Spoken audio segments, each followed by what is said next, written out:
আসসালামু আলাইকুম রহমতুল্লাহ। আমার আজকের এই কথাটা সকল প্রবাসীদের ভাই বোনদের জন্য। আমরা পরিবার পরিজন আত্মীয় স্বজন সবাইকে ভালো রাখার জন্যই সবকিছু ছেড়ে এই প্রবাসে থাকি।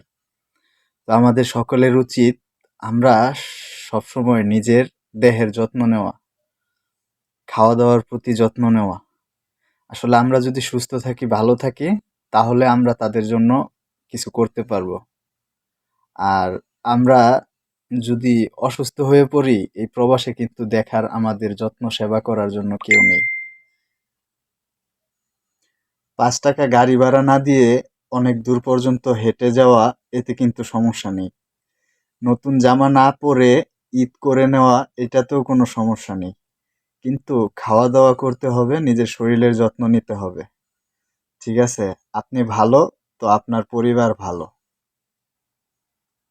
একটা জিনিস কি জানেন? আপনি যখন আপনার আত্মীয় স্বজন, পরিবার পরিজনের সকলের চাহিদা মিটাতে পারবেন, তখন আপনি সবার কাছে ভালো।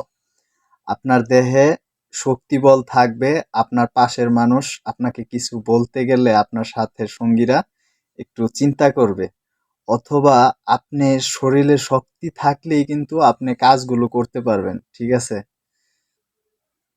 একজন প্রবাসী আর একজন পুরুষ শুধু মনে করেন যে সবসময় অন্যের চাহিদা মেটানোর জন্যই এই প্রবাসে আসে আর পুরুষ হয়ে জন্মায়।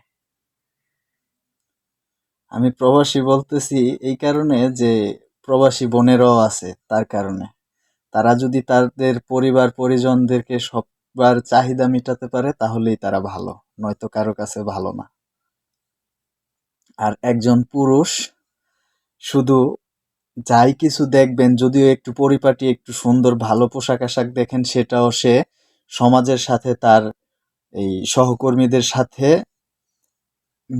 মিলেমিশে থাকার জন্য, তাদের সাথে চলার জন্য ওইটুকু করে, না হলে ওইটুকু করতো না নিজের জন্য।